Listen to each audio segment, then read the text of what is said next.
ব্যবসায় পারুলকে পথে বসাতে ভয়ঙ্কর চাল চালল শিরিন। সব অভিমান ভুলে ফের পারুলের পাশে রায়ান। আমরা এমনটাই দেখতে পারব। বিস্তারিত জানতে ভিডিওটি দেখতে থাকুন। সম্প্রতি ধারাবাহিকের গল্পে এসেছে এক বিশাল পরিবর্তন, যেখানে পারুলকে নিজের পায়ে দাঁড়ানোর জন্য যে ব্যবসা শুরু করেছিল তাতে বিপদ। পারুলের এই স্বাধীন হওয়ার পথ মোটেও সহজ ছিল না। ব্যবসার শুরু থেকেই তাকে নানা ধরনের বাধাবিপত্তি এবং ষড়যন্ত্রের মুখোমুখি হতে হচ্ছে। বিশেষ করে চালের ব্যবসা নিয়ে পারুল যখন নতুন করে নিজের স্বপ্ন সাজাতে ব্যস্ত, ঠিক তখনই তার প্রতিপক্ষরা তাকে চারদিক থেকে ঘিরে ধরার চেষ্টা চালাচ্ছে।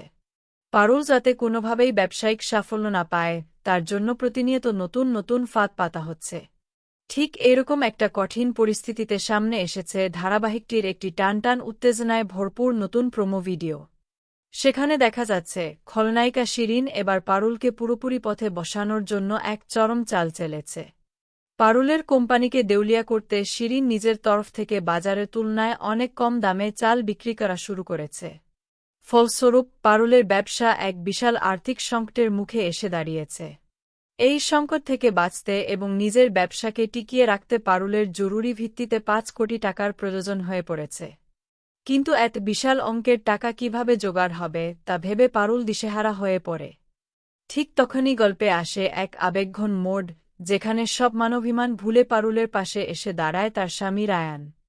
প্রোমোতে দেখা যাচ্ছে রায়ান পারুলের সামনে এসে অত্যন্ত ভরসা জুগিয়ে বলে যে তাদের মধ্যে যতই দূরত্ব বা মানবিমান থাকুক না কেন, পারুলের যেকোনো বিপদে সবসময় রায়ান এবং গোটা বসু পরিবার তার পাশে থাকবে।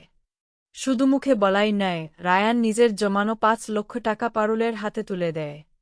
অন্যদিকে পরিবারের বাকি সদস্যরাও যে যার মতো করে সাহায্যের হাত বাড়িয়ে দেয়। বাড়ির বুড়া কোনো দ্বিধা না রেখে নিজেদের গাভর্তি সোনার গজনা পারুলের হাতে তুলে দেয়। পরিবারের এই অভাবনীয় ভালোবাসা ও একতা দেখে আবেগাপ্লুত হয়ে পড়ে পারুল। সে মনে মনে বুঝতে পারে যে তার ব্যবসার মূলধন যতই কম থাকুক না কেন, তার জীবনের সবথেকে বড় শক্তি হল তার এই পরিবার। বসু পরিবারের এই নিঃস্বার্থ সমর্থন পারুলের আত্মবিশ্বাসকে বহুগুণ বাড়িয়ে দেয়। প্রোমোর শেষ অংশে পারুলের চোখেমুখে ঘুরে দাঁড়ানোর এক দৃঢ় সংকল্প দেখা যায়, যা স্পষ্ট করে দেয় যে পরিবারকে সাথে নিয়ে এবার সে শিরিনকে তার নিজের চালেই মাত দিতে এবং ব্যবসায়িক যুদ্ধে জয়ী হতে পুরোপুরি প্রস্তুত। আপনারা কি চান এমনটাই কমেন্ট করে জানিয়ে দিন।